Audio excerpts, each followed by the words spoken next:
আমাৰ আজি সমগ্ৰ ভাৰতবৰ্ষৰ লগতে আজি অসমত নৱভাৰত সাক্ষৰতা আঁচনিৰ অধীনত আজি আমাৰ এটা এক্সাম হৈ আছে। সেই এক্সামটো প্ৰতিখন বিদ্যালয়ত মানে অসমৰ বিভিন্ন ঠাইৰ লগতে ডিব্ৰুগড় জিলাতো আমাৰ এক্সাম আজি ডিব্ৰুগড় দিগম চেচাত আমি লৈছো। তেনেকে ব্লক পৰ্যায়ত আমাৰ চেণ্টাৰবোৰ মানে পৰীক্ষাবিলাক হৈ আছে। অসম চৰকাৰে এটা নতুন আঁচনি আনিছে, উল্লাস। এই আঁচনিখনৰ নাম হৈছে উল্লাস।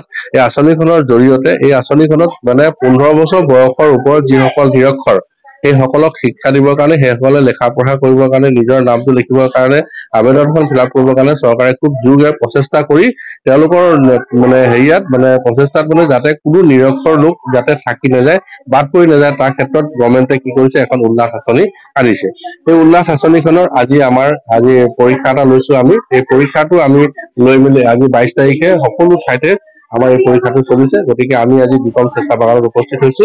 আমাৰ শিক্ষা বিভাগৰ দ্বাৰা যিটো দায়িত্ব আমাক দিছে, আমি সেই দায়িত্ব পালন কৰি আজি চেষ্টাত আমি উপস্থিত হৈছো। আমাৰ আজি দিগম চেষ্টাত 300 আছে। 300 আছে টোটেল। আমাৰ ডিব্ৰুগড় টাউনখনত আমাৰ 700 আমাৰ আজি লাৰ্ণাৰ পৰীক্ষা দিব।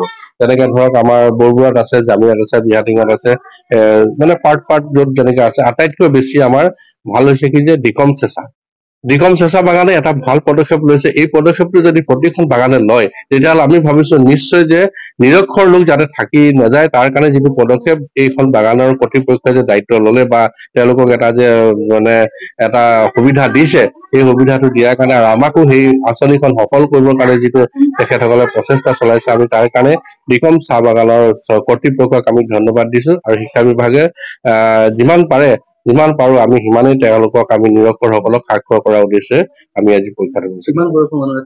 15 বছৰ বয়সৰ উৰ্ধৰ পুৰুষ মহিলা উভয়ৰে।